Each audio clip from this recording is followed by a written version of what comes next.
All right, everybody, welcome to the museum at Mount Vernon, George Washington's home, the first president, where we learned about the first inauguration. Fascinating stuff, like why it was so important what George Washington chose to wear that day. What is this place? We're in textile storage at George Washington's Mount Vernon, where we have 450 textiles that belong to George and Martha Washington. I call it the morgue. It is very sterile, it's very clean. We want to protect these objects. What are you all doing for the inauguration? We're bringing out the coat that George Washington was inaugurated in. This is it right here in this drawer. It's an incredible piece. You can see the original color is right here. This was all stitched together really quickly. It was stitched together, and it was done here at Mount Vernon by an indentured artisan named Kevin Boa. Washington wanted to be sworn in an ordinary business suit. This is not robes like a king would be coronated in. This is an ordinary business suit that you would see on many men in town as they were doing business. And there was an important second message.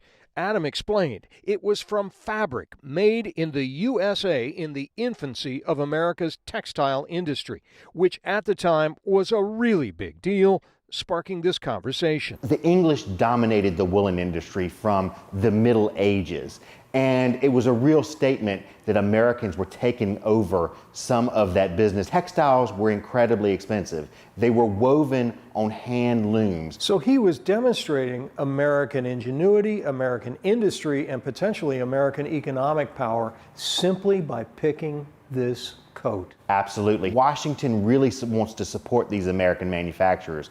He creates some tariffs early in the presidency. He really works to protect these industries. Washington shows off what he wants to be and how he wants to be perceived as president of the United States.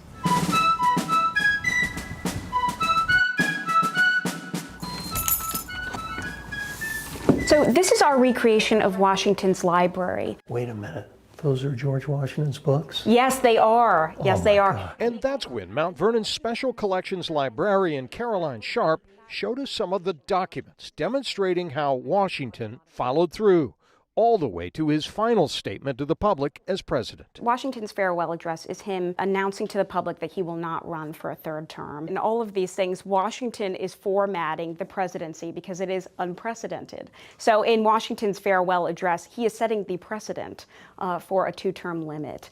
There are a lot of people at the time who wish that Washington would be a lifelong president. Washington is making sure that he sets the example that that is not the case in the United States. We do not want another monarch. Also among the documents, a presidential pardon with a curious backstory. Washington only issued 16 pardons during his 8 years as president. So this is actually Washington pardoning a man named David Blair, who was accused of rum smuggling. Potentially, Washington may have pardoned him because he was a fan of Blair's rum.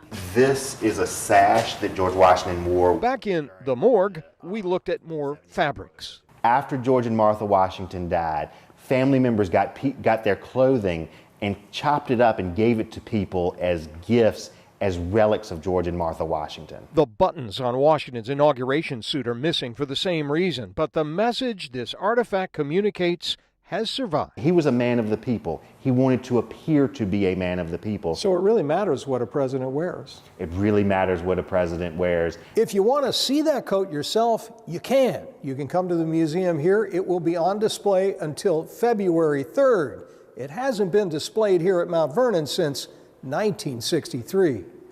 Scott Broom, WUSA 9.